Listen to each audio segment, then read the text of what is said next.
Beetroot ಸಲಾಡಾ? ಬೀಟ್ರೂಟಲ್ಲಿ salad ಮಾಡ್ಬೋದಾ? ಬೀಟ್ರೂಟನ್ನು ಹಸಿ ತಿನ್ಬೋದಾ? Yes of course. ಒಂದು ಸಲ ಟ್ರೈ ಮಾಡಿ ನೋಡಿ, ಮತ್ತೆ ಮತ್ತೆ ಮಾಡ್ಕೊಂಡು ತಿಂದೇ ತಿಂತೀರಾ. ಇದು ಬೀಟ್ರೂಟಲ್ಲಿ ಮಾಡಿರೋದು ಅಂತ ಅನ್ಸೋದೇ ಇಲ್ಲ. ಅಷ್ಟು ಟೇಸ್ಟಿಯಾಗಿರುತ್ತೆ, ನ್ಯಾಚುರಲ್ ಆಗಿರುತ್ತೆ, ಏನು ಬೇಯಿಸಿರಲ್ಲ. ಜೊತೆಗೆ ಡಯಟ್ ಮಾಡೋರಿಗಂತೂ ಸೂಪರ್ ರೆಸಿಪಿ. ಇದನ್ನು ಯಾವ ರೀತಿ ಮಾಡೋದು ನೋಡಿ. ಮೊದಲನೇದಾಗಿ ಬೀಟ್ರೂಟನ್ನು ತೊಳೆದು ತುರಿದು ಇಟ್ಕೊಂಡಿದ್ದೀನಿ. ಒಂದು ಬಟ್ಲು ಬೀಟ್ರೂಟನ್ನು ತುರಿದು ಇಟ್ಕೊಂಡಿದ್ದೀನಿ. ಜಾಸ್ತಿ ಬೇಕು ಅಂದರೆ ಜಾಸ್ತಿ ಮಾಡ್ಕೊಳ್ಳಿ. ನಾನಿಲ್ಲಿ ಒಂದು ಬಟ್ಲು ತುರಿದು ಇಟ್ಕೊಂಡಿದ್ದೀನಿ. ಒಂದು ಬಟ್ಲು ಬೀಟ್ರೂಟನ್ನು ತುರಿದಿಟ್ಕೊಂಡಿರೋ ಬಟ್ಲು ಅಳತೆಯಲ್ಲೇ ನೆಕ್ಸ್ಟು 1 ಕಪ್ ತೆಂಗಿನ ತುರಿ ಅಷ್ಟೇ ಪ್ರಮಾಣದಲ್ಲಿ ತುರಿದಿಟ್ಕೊಂಡಿದ್ದೀನಿ. ಬಾಳೆಹಣ್ಣು, ಪಚ್ಚ ಬಾಳೆಹಣ್ಣು ಹಾಕಿದ್ರೆ ಟೇಸ್ಟ್ ಜಾಸ್ತಿ. ನಾನಿಲ್ಲಿ ಪುಟ್ಟ ಬಾಳೆಹಣ್ಣ ಸಣ್ಣಕ್ಕೆ ಹೆಚ್ಚಿ ಅದನ್ನು ಒಂದು ಬಟ್ಲು ಇಟ್ಕೊಂಡಿದ್ದೀನಿ. ದ್ರಾಕ್ಷಿ ಗೋಡಂಬಿನ ತುಪ್ಪದಲ್ಲಿ ಹುರಿದು ರೆಡಿ ಮಾಡಿ ಇಟ್ಕೊಂಡಿದ್ದೀನಿ.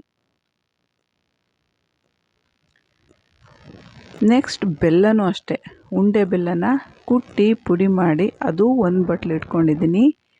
ನೆನೆಸಿರೋ ಕಡಲೆ ಬೀಜ, ಒಂದು 3 ಅವರ್ ನೆನೆಸಿರೋ ಕಡಲೆ ಬೀಜನ ಒಂದು 3/4 ಬಟ್ಲು ಇಟ್ಕೊಂಡಿದ್ದೀನಿ. ಇಷ್ಟಿದ್ರೆ ಸಾಕು, ಸೂಪರಾಗಿರೋ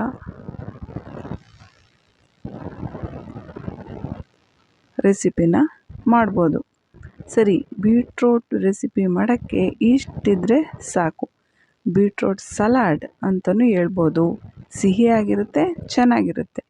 ಇದೆಲ್ಲ ರೆಡಿ ಇಟ್ಕೊಂಡ್ಮೇಲೆ ಒಂದು ಪಾತ್ರೆ ತೊಗೊಂಡು ಒಂದೊಂದೇ ಅದಕ್ಕೆ ಹಾಕ್ತಾ ಬನ್ನಿ.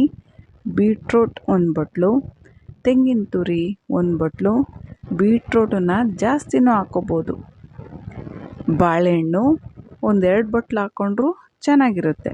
ಬೀಟ್ರೂಟನ್ನು 2 ಬಟ್ಲು ಹಾಕ್ಕೊಂಡ್ರೂ ಚೆನ್ನಾಗಿರುತ್ತೆ. ಬಾಳೆಹಣ್ಣು, ಕಡಲೆ ಬೀಜ ನೆನೆಸಿರೋದು, ನೆಕ್ಸ್ಟು ಉಂಡೆ ಬೆಲ್ಲ, ಇದೂ ಅಷ್ಟೇ 1 ಬಟ್ಲು. ಸಿಹಿ ಇರಲೇಬೇಕು, ಇಲ್ಲಾಂದರೆ ಚೆನ್ನಾಗಿರಲ್ಲ. ದ್ರಾಕ್ಷಿ ಗೋಡಂಬಿ ನಿಮಗೆ ಎಷ್ಟು ಇಷ್ಟ ಆಗುತ್ತೋ ಅಷ್ಟು ತುಪ್ಪದಲ್ಲಿ ಹುರಿದು ಇಟ್ಕೊಂಡಿರೋದು. ಇದಿಷ್ಟನ್ನು ಚೆನ್ನಾಗಿ ಕಲಿಸ್ಬೇಕು. ನೆನಪಿರಲಿ, ಬೆಲ್ಲನ ನೀವು ಯಾವಾಗ ತಿನ್ನಬೇಕು ಅಂತ ಇದ್ದೀರೋ ಆವಾಗ ಮಾತ್ರ ಕಲಸಿ. ಮೊದಲೇ ಬೆಲ್ಲನ ಕಲಸಿಟ್ರೆ ನೀರು ಒಡೆದ್ಬಿಡುತ್ತೆ.